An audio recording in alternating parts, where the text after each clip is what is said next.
Islam claims almost 2 billion people now. It's considered the fastest growing religion, not so much from proselytizing, but because Muslims tend to have a lot of children. And we tend to teach our children our religions. So we've got probably 1.7, 1.8 billion Muslims. It's almost, it's 1/5 of humanity. These are a lot of people who have some relationship with Islam. Christianity is the other religion that exceeds Muslims in numbers, and then Buddhism and Hinduism have very large numbers. Judaism is a much smaller religion, but very influential, especially on the Abrahamic faith. The three great proselytizing religions in human history are Buddhism, Christianity, and Islam. And part of the reason for that is they wanted to share their religion with other people. They believed that this was true, and they wanted to go out and take it. And also because in the case of Christianity and Islam, they were told to go. But the word in Arabic for telling people about your religion is traditionally called da'wah, which literally means an invitation. An invitation is only real if it's open to rejection. And this is why the Quran clearly states, فَمَنْ شَاءَ فَلْيُؤْمِنْ وَمَنْ شَاءَ فَلْيَكْفُرْ. Let whoever wants believe in this and whoever wants disbelieve in it. I mean, the Quran says there's consequences, but whether you believe in that or not is up to you. And so, La ikraha fid din is one of the great universal values of the Islamic tradition, that there's no coercion or compulsion in the religion. Duncan MacDonald, who was a great Islamic scholar, Duncan MacDonald said that the world will not be at peace until the three great militant and proselytizing religions come to some knowledge of one another: Buddhism, Christianity, and Islam. And there's great truth to that.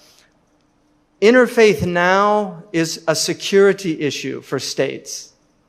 It's become a security issue. The states that represent our peoples around the world have to be more interested in religion, because even though Time magazine declared God is dead about 55 years ago, God tends to ignore those declarations and come back again and again. These religions will not go away. We will only survive if we work together, helping one another. The Quran says, "Ta'awanu 'alal birri wa taqwa," to cooperate in righteousness and in piety, in dutiful piety, to cooperate. This verse was revealed about Muslims working with other people. It wasn't revealed about Muslims working with themselves. It was revealed to the Prophet about working with other peoples. So it's very strong. Now, one of the problems currently is that we have this crisis of Islam as this evil religion. And there are many people, unfortunately, in my country, in the West, in Europe, and increasingly in other parts of the world, like Burma, that are seeing Muslims as incompatible with their societies. Fortunately, the wisdom of this state here, Singapore, has rejected that narrative and has shown, I think, great wisdom that we can learn from as a people. But one of the things that I hear constantly is, why don't Muslims condemn these acts? And I can really assure you that since 9/11, that's about all I've been doing. And yet, people don't seem to be hearing the message, which led a professor, Dr. Todd Green, an associate professor at Iowa's Luther College, to write a book called Presumed Guilty: Why We Shouldn't Ask Muslims to Condemn Terrorism. In other words, Germans should not have to answer for Hitler. They're a different people than that time. The Christians should not have to answer for the Crusades. Catholics even should not have to answer for some of the crimes of some of their priests. And I feel like telling my Catholic friends, Catholicism is now being tainted with a heinous crime against children. That's not Catholicism. That's the acts of some people that have nothing to do with Catholicism, because they've broken every rule of Catholicism. And the same is true for us as Muslims. We reject entirely this idea that Islam has anything to do with terror. So I want to speak in broad strokes from a normative perspective. And what I mean is I'm not going to talk about descriptive Islam.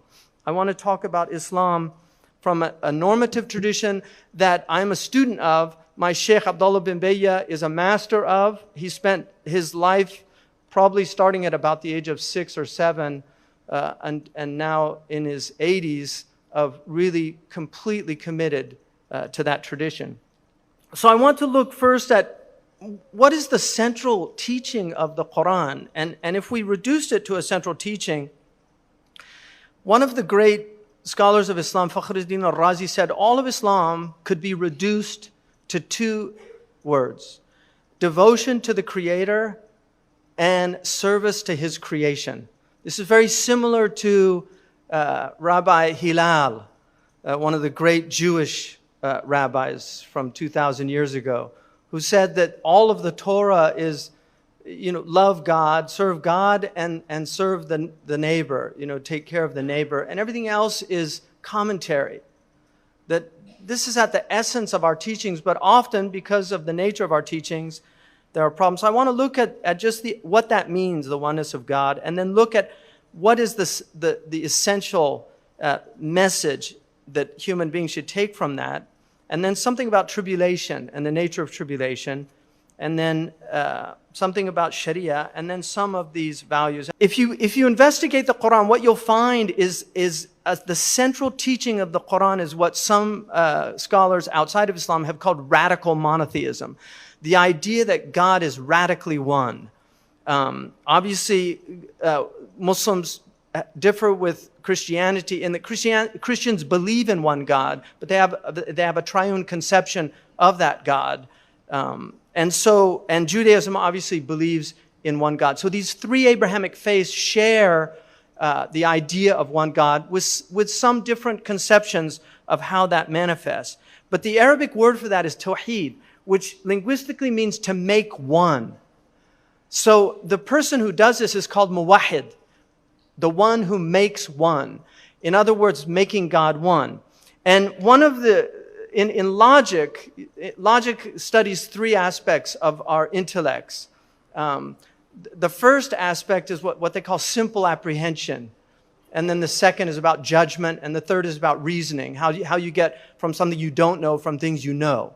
And this is what traditional logic studied. But that first act of the mind, which is called conception, is based on the idea that our minds are constantly making one. The only reason that we can actually communicate is because of the ability to universalize the particular. When I speak about a glass of water, for instance, the only reason that you know what I'm saying is because you've abstracted the idea of glass. So the particular glass is understood in a universal way. You've made the many one in your mind. And the same is true for water, because water is all over with different tastes and flavors and colors, but you make it one. So I can say, could you get me a glass of water? And I'm not talking about Evian water, or I'm not talking about Perrier water, or some adjective that describes that water. You understand the one out of the many. This is what the mind does. It makes one. And so to understand Tawheed is to understand that your mind, according to our belief, has been designed to see unity in diversity. And this is why the Quran says we have made you nations and tribes, in other words, diverse, to know one another, to see the oneness in each other. The Quran says in Surah Ar-Rum, surely in the creation of the heavens and the earth, and the diversity of your tongues and your complexions is a sign of God. It's a sign of God. Even the fact that we differ, these are all signs of God.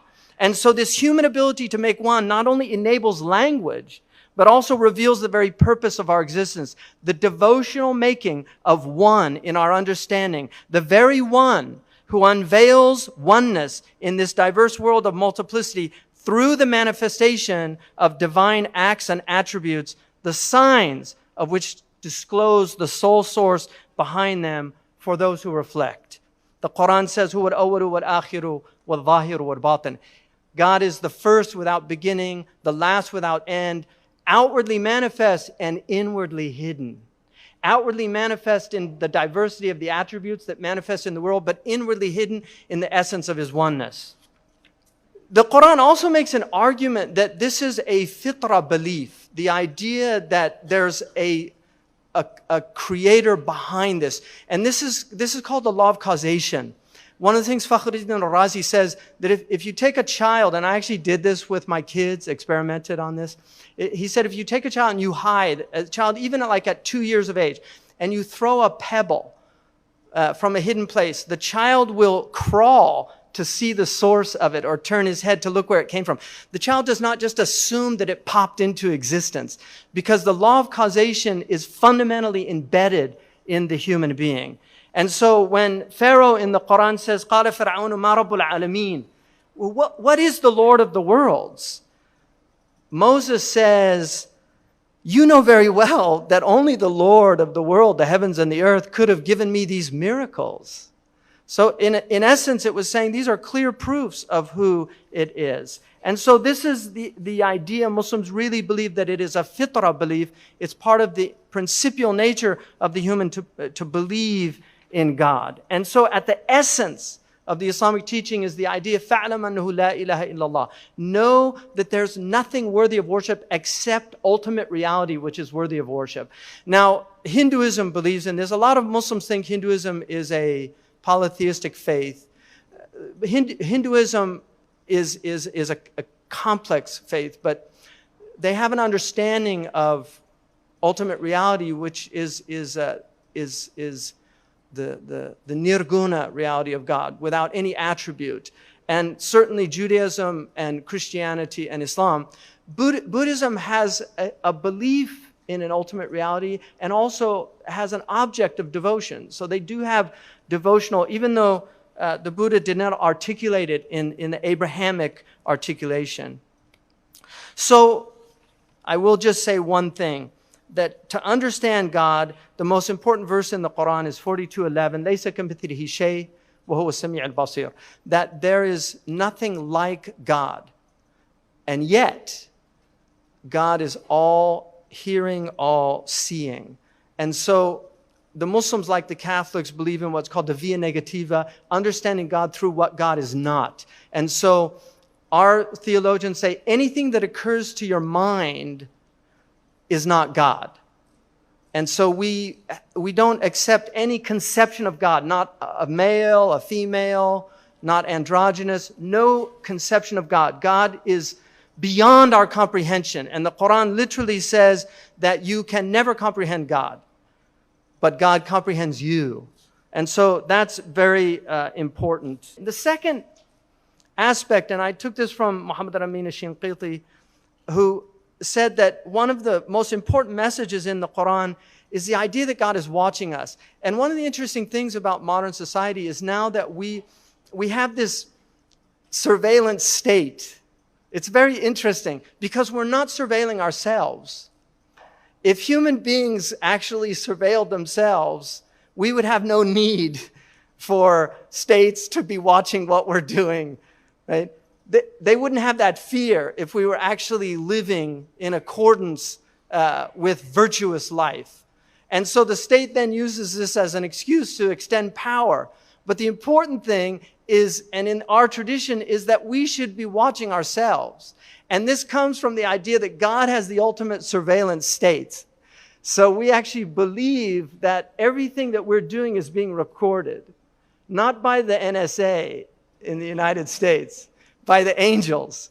And that we actually have a tradition, it's called al-ard, where you will see the film of your life on the day of judgment.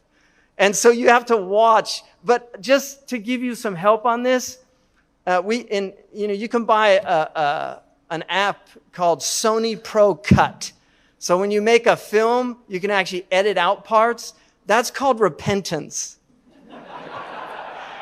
So you can actually have your own director's edition of your film by just asking forgiveness and having that edited out. So, but unfortunately, some people are going to have real horror films. on the day of judgment, and God help us. But anyway, he argues that, if one of the hypocrisies of our species, and I am completely guilty of this, and I admit this, is that when we're driving and breaking the law, and I know they don't do that in Singapore, but in America we do. When we're driving and there's nobody around, I'll go faster than I should because the sign says 65 and I'm at like maybe 80, all right, sometimes 90 if I'm late. But the minute you see a police officer, you just slow down. Now, in religious terms, that's called hypocrisy, right? And I actually have a friend who once saw all these cars slowing down, and he just kept right on. He flew way past the cop. The cop pulled him over and said, "Why did you do that?" He said, "I just didn't want to be a hypocrite." So God is watching us. This is our belief, and this should regulate your behavior, hopefully. Unfortunately, it doesn't do it for a lot of people. We're a weak species, and that's why repentance is so important. And one of the things that's fascinating about humans is we have a need for repentance. We have a need, if we're healthy. I mean, there's sociopathic people that don't seem to have any need for this. But if we're healthy, we have a need and a desire to make amends. If we hurt somebody's feelings. I said something the other night that I went back and I thought, I shouldn't have said that. He might have taken that wrong. And I sent a text and I just said, could you excuse me? I didn't mean that. I hope you didn't take that wrong.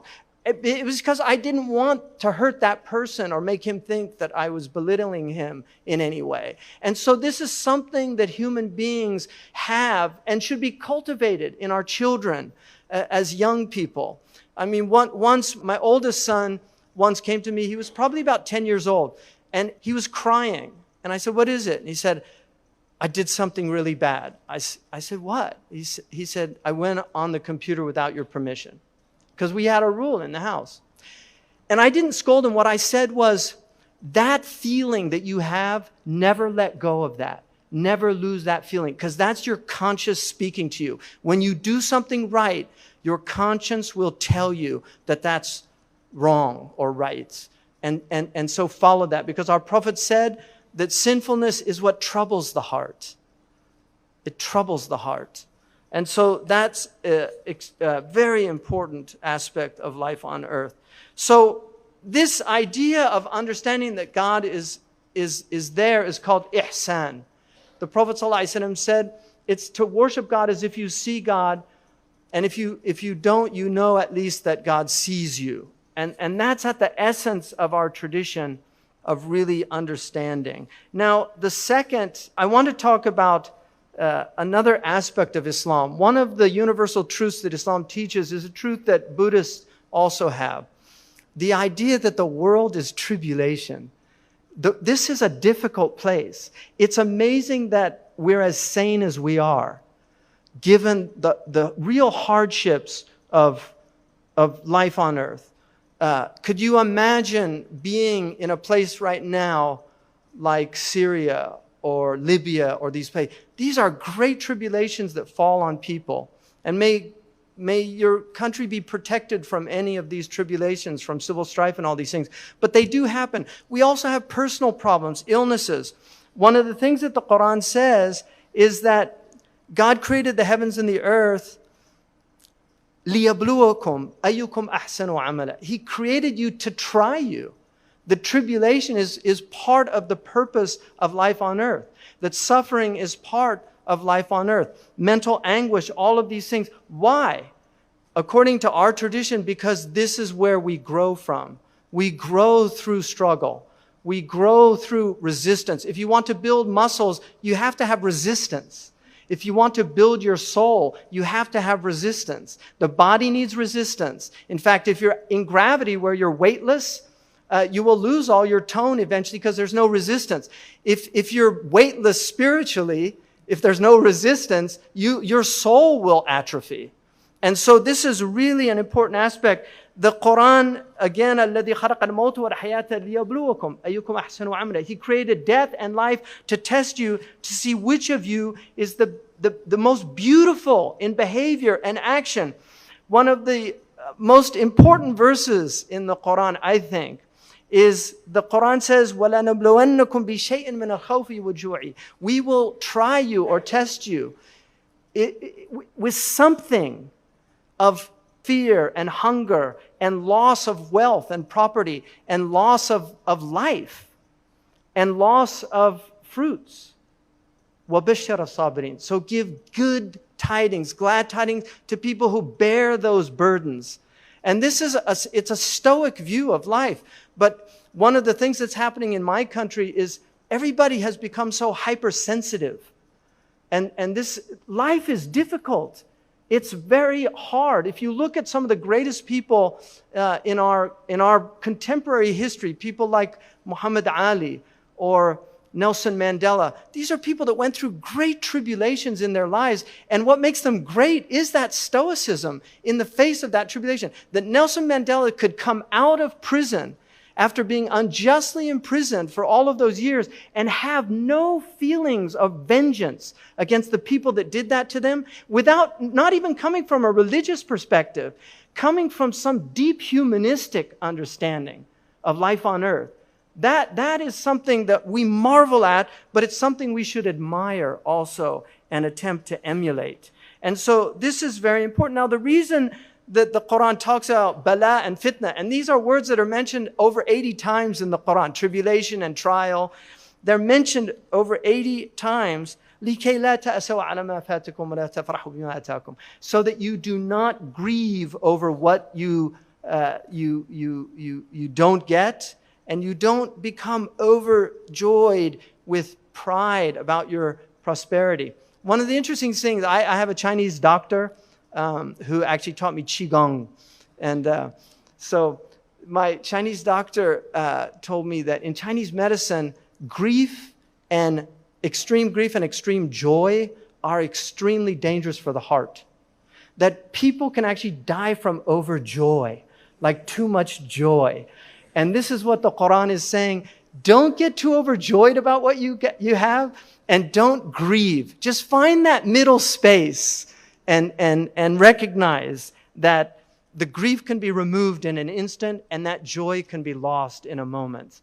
I mean, this is one of the aspects of life. Another thing that the Quran reminds us of is not to see prosperity as God's blessing to you over other people. This is one of the things, I mean, we had a politician in my country who called certain countries, he just used a really scatological bad term. I won't repeat it because our Prophet said don't use obscenities. But one of the things that's really tragic about that, there's a great film from the 1960s where there's a leprechaun and there's a man, there's a racist man. And they bury his pot of gold, so there's 3 wishes to it. And the racist is talking about black people, and the person's over the pot of gold and says, I wish you were black. And the guy turns black. And suddenly he has to live as a black man. And it would be really, people don't understand that it's just arbitrary where you're born. If you're born in Eritrea, it's very difficult to travel. What crime did you commit in being born in a country? And if you're born into great privilege, that is a responsibility. This idea somehow that we're superior because we have prosperity or a more powerful country is a demonic idea. And this is why the Quran says, أَمَّا الْإِنسَانُ إِذَا مَا ابْتَلَاهُ رَبُّهُ فَأَكْرَمَهُ وَنَعَّمَهُ فَيَقُولُ رَبِّي أَكْرَمَنِ. If man says, should his Lord honor him and bestow much blessings on him, my Lord has honored me. وَأَمَّا إِذَا مَا ابْتَلَاهُ فَقَدَرَ عَلَيْهِ رِزْقَهُ فَيَقُولُ رَبِّي أَهَانَنِي. And yet, if he tries him through constriction and privation, he says, my Lord has humiliated me. This is a false understanding. It's a false understanding. Poverty is a tribulation, but wealth is a tribulation. The Quran says both are tribulations. That God tries you with goodness and with difficulty. He tries you with great wealth. He tries you with great poverty. And this is a very important lesson to learn because it creates empathy and compassion. One of my heroes is a Catholic saint called Edith Stein. who wrote a book called The Problem of Empathy. What is empathy phenomenologically? Why do some people experience the pain of other people and other people can just look at it with contempt? This is a real human problem. And this is why the cultivation of mercy is at the essence of the values of Islamic tradition. Our Prophet, and this is the first hadith that we're taught as Muslims when we study in the hadith chain tradition. This was the first hadith that I heard from my teacher with a chain all the way back to the Prophet sallallahu alaihi wasallam. And it is Ar-Rahimun, Yarhamuhum Ar-Rahman, Irham man fil ard, Yarhamkum man fis sama. Those who show mercy, the merciful will show mercy to them. Have mercy on all of those. Man is called sighat al-umum in Arabic. It means generally. Have mercy to everyone. And God will have mercy to you. Sometimes mercy is taking the sword out of the hand of a madman. So it's not always just accepting what people are doing. But mercy is what should motivate us. Compassion for other people. And this is why this is a core value. Our Prophet, وَمَا أَرْسَلْنَاكَ إِلَّا رَحْمَةً لِلْعَالَمِينَ. We only sent you as a mercy to the worlds. So this is at the essence. And this is why it was mentioned earlier, your Mufti mentioned today, this is a core understanding of our tradition. Ibn Qayyim al-Jawziyya said the entire sacred law is merciful. So if it goes from mercy to cruelty, it's not from the sacred law. The entire thing is wisdom. If it goes from wisdom to folly, it's not the sacred law. The entire thing is common benefit, common weal, maslaha. So if it goes from benefit to harm, it's not from the sacred law. And finally, it's all wisdom. So and justice. And so if it goes from justice to tyranny or oppression, it's not from Islam. So that's a really important aspect. Again, I'm going... people can read this if they want to. Another really important thing is the difference between vice and virtue. One of the problems in my country now is moral relativism. One of the most important things about human beings, and when I taught ethics, I began with the Analects of Confucius, which is virtue ethics, the idea of the good human being. All of our religions share profound concepts of virtue. Honesty is a virtue in every country. Integrity is a virtue in every country. Courage is a virtue. Truth is a virtue. The idea of temperance is a virtue. Justice is a virtue. These are not relative concepts. We might have some different conceptions. So there is room. We can have different conceptions of justice. But the essence of justice is the same. This is very important to not allow relativism to destroy our cultures. And the Prophet ﷺ said, I was only sent to perfect the virtuous character.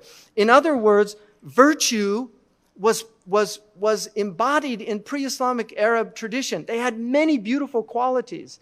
And the Prophet ﷺ acknowledged those qualities. But then they had things that needed to be removed. Their view that a female child was a blemish for the man. One of the beautiful aspects of Islam is that the Prophet said there's greater reward in raising a daughter. And Imam al-Ghazali said, a true believer will prefer daughters over sons. This completely changes that paradigm of seeing the daughter as some kind of trouble or blemish. No, women are a great gift. The womb in Arabic, the name for we forget woman, womb, man.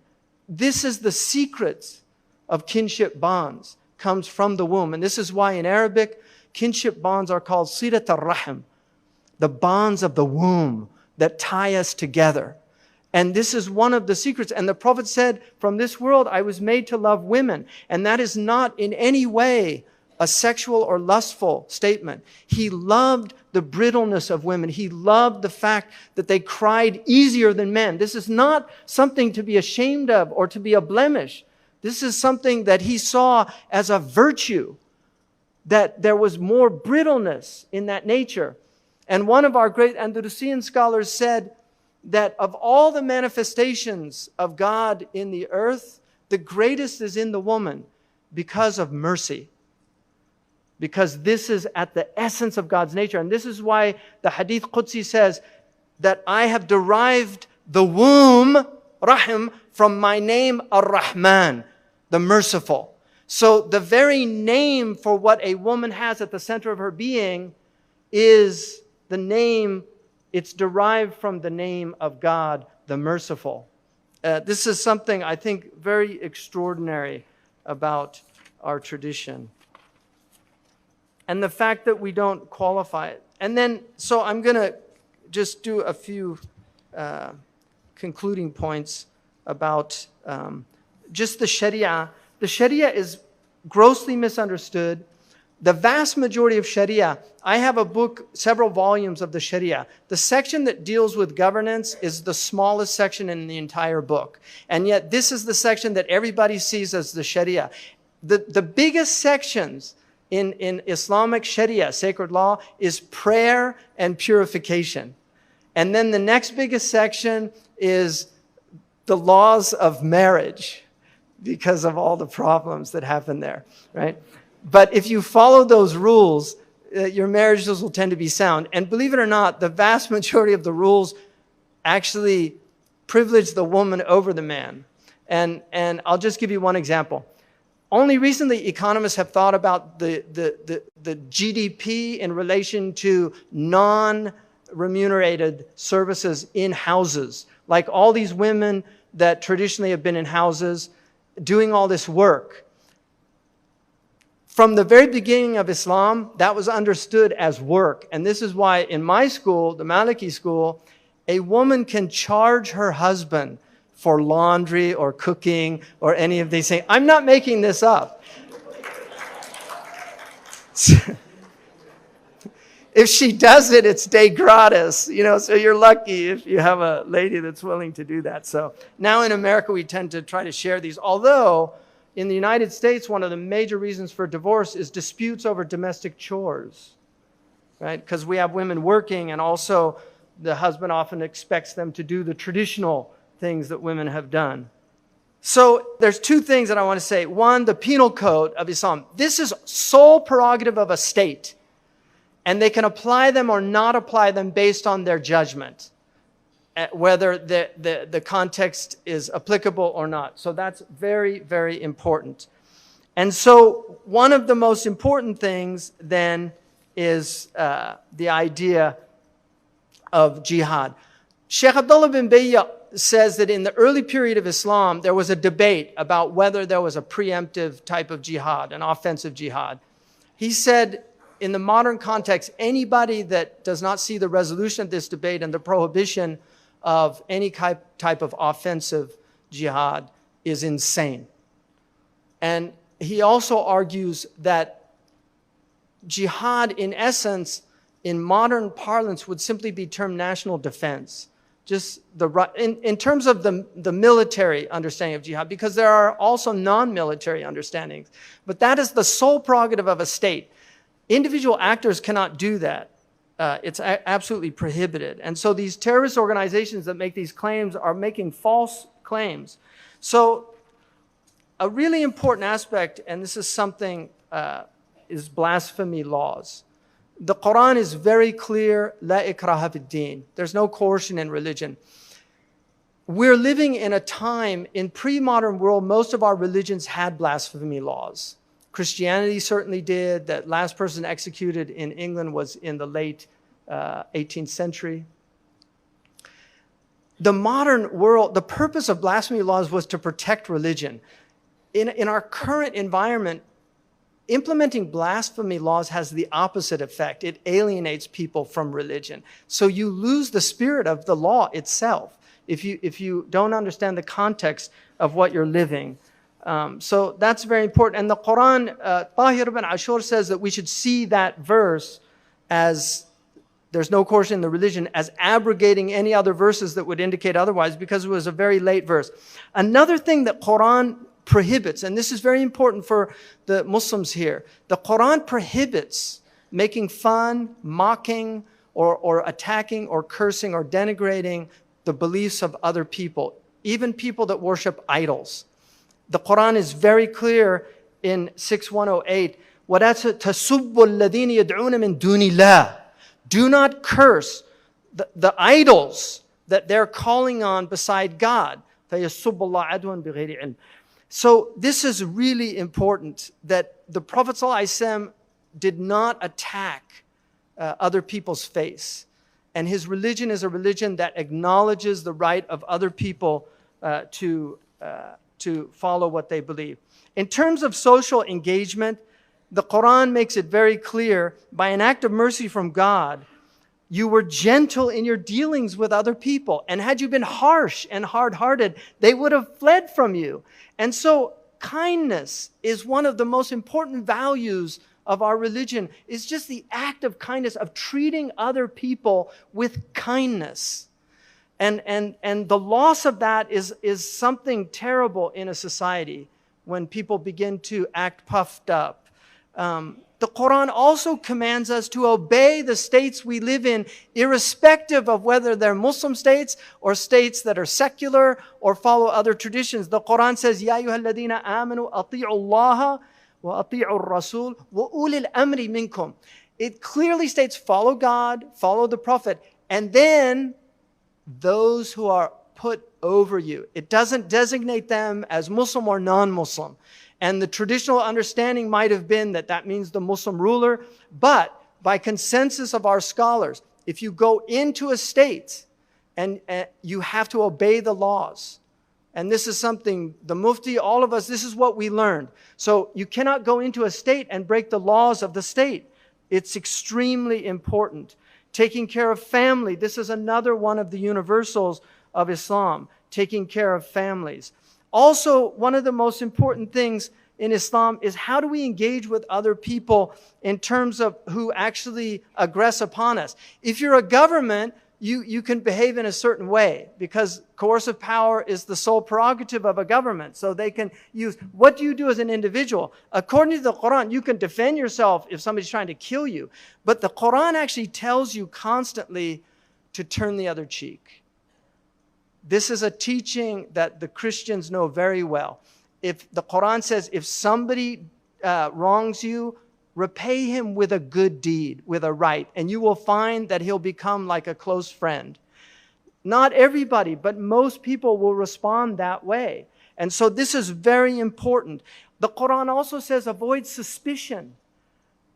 Think the best of people. I was with somebody last night and saw a situation that looked very dodgy to me. And I said, and he said, have a good opinion. And he was right. So it's good to have a good opinion of people. I'll give you one example. I know an imam who once had an emergency and they went into a bar to make a phone call because it's the only open place. And he came out of the bar and there was a Muslim there that saw him. And he's like looking at the bar and looking at the imam. And he said, Astaghfirullah. He said, no, I had to make a phone call. So that's an example of having a good opinion of people. So again, the Quran also says that God does not prohibit you from showing righteousness and kindness to those who don't fight you or remove you from your homes.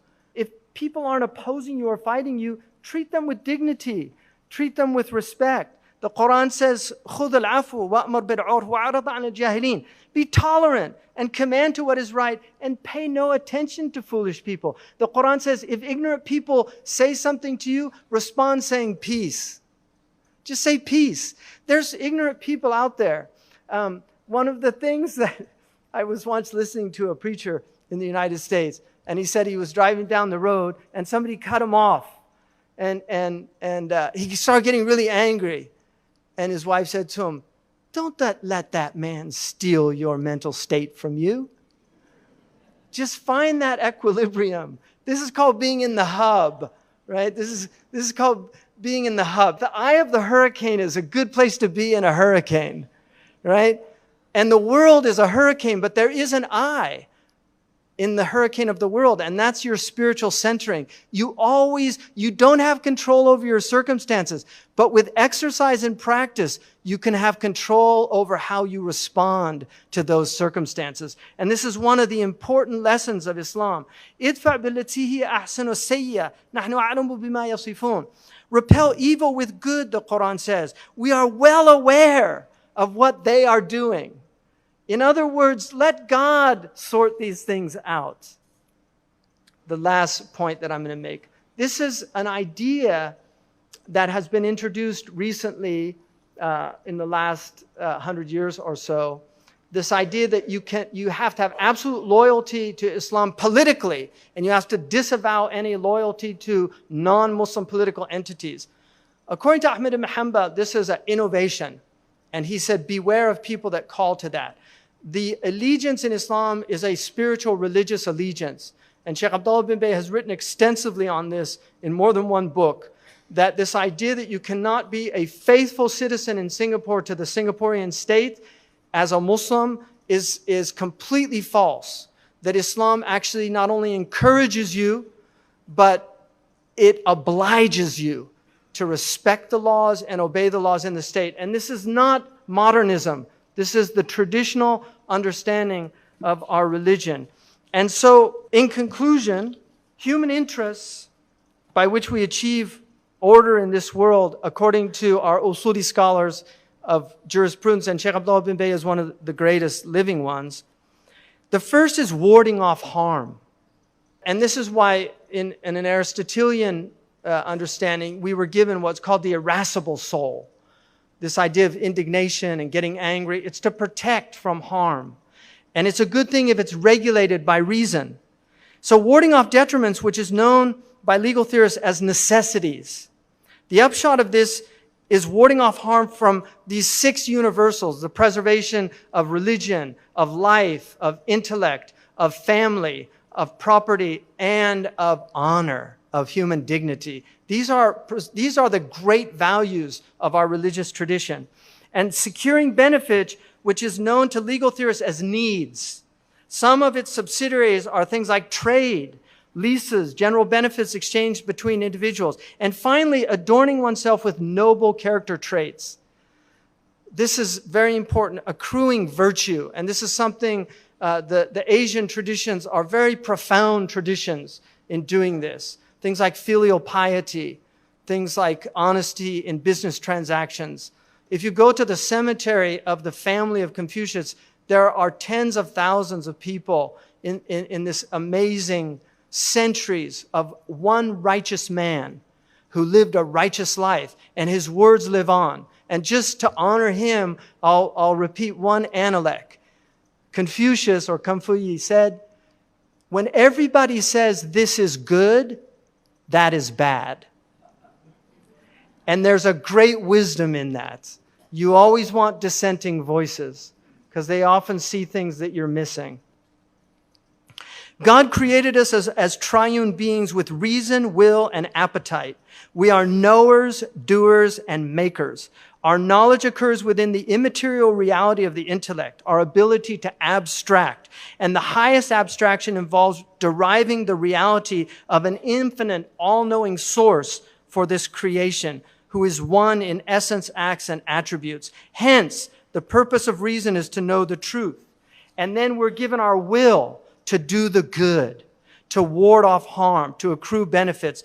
And finally, we have beauty. That we have appetites that when they're healthy, they desire beautiful things. Our attraction to beauty is part of a healthy nature, and attraction to ugliness is part of a diseased nature. And so, our appetites compel us to adorn our lives with compliments and family and healthy living and productive activities, such as making beneficial and enjoyable goods. Look at our word in economics, goods and services. These are beautiful concepts. Real goods, not apparent goods, real goods. Make things that are productive, that contribute to the common weal. Serve people in ways that are beneficial to your own soul and to their souls. And so this is realized through the useful and the fine arts, the hallmark of which expresses the beauty of a soul in union with the truth and committed to virtue. Truth, goodness, and beauty. These are the virtues and transcendentals that reflect our faith, deeds, and goods. In their restoration, we restore the three fundamental components of our religion. Iman, faith, which is rooted in truth. Islam, service of God and of others, which is rooted in goodness. And ihsan, which is beauty and realizing what God intended for His creation. I thank you very much, and I hope I didn't go on too long, but I appreciate your patience.